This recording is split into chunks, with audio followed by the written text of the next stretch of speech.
Welcome to Media Revolutionaries. How did you get into this business? Well, when I was a kid, my father ran advertising agencies.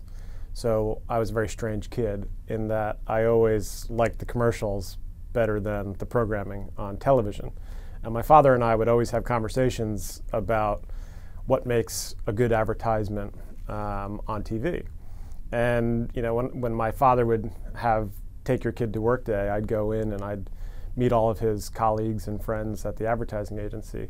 And I distinctly remember thinking, this is the coolest job in the world, because advertising agencies then were the hottest business. This was in the 80s.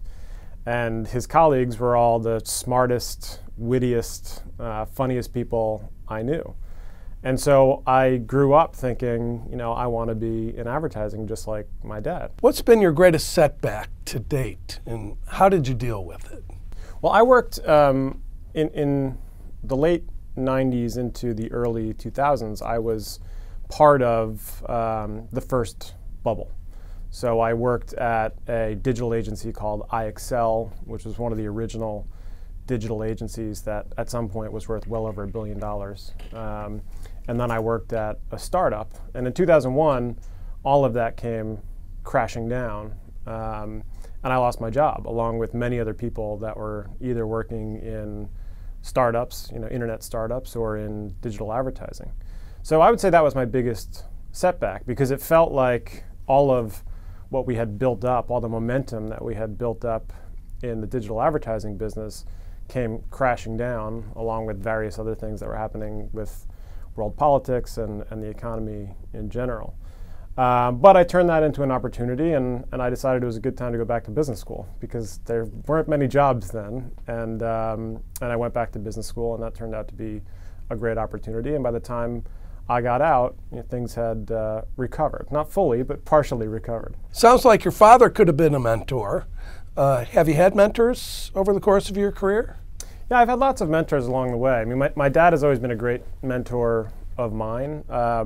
He worked in the advertising business. He worked for WPP, so he's had some insight to help me along. But of course, when I was at 24/7, yourself, Jonathan Sue, both encouraged me to try new things and start new businesses, and I wouldn't be where I am now without that encouragement and that support.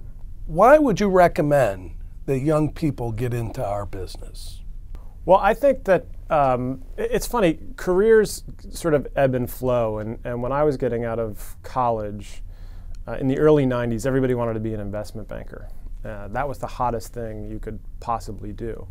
And it turns out that entire industry has changed, and I don't think that's the case anymore. And when I talk to young people that are in school, they're not necessarily looking for the most glamorous Wall Street job anymore. They're looking for jobs where they feel like they can do good for an industry and for the world, make lots of money, and be around dynamic, smart people. And I think that there's no better industry right now than the programmatic media industry to do that. These are some of the smartest people in the world, if not in the world of advertising. It's a very fast-changing environment. We are literally reinventing the advertising business, and we're doing good by the world because we are helping to make advertising welcome for consumers. We're helping to fundamentally change what it means to advertise through the use of data and technology. Where do you see this business going 5 to 10 years, and what's going to generate that change? What's it going to look like? In 5 to 10 years, we're going to be talking about programmatic in the context of linear TV, much more than we are in display or video.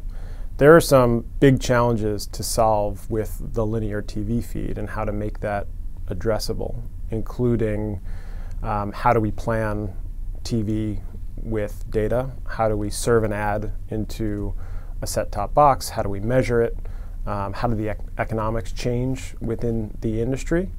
But I do believe that there's an opportunity. One of the trends that's undeniable is that fewer and fewer people are watching the linear TV feed. People are getting content through their mobile device, they're getting it through their desktop, they're getting it through various other means. And that means there's fewer people sitting down in their family room and watching a linear TV feed. And so that's going to have to change. And I think the real innovation that's going on in the media industry and the programmatic industry specifically is how do we change that? How do we change that moving forward? And how do we make sure that when you see a television advertisement, whether that be on catch-up TV or even in linear TV, that it's as relevant as possible and as measurable as possible on an individual audience basis?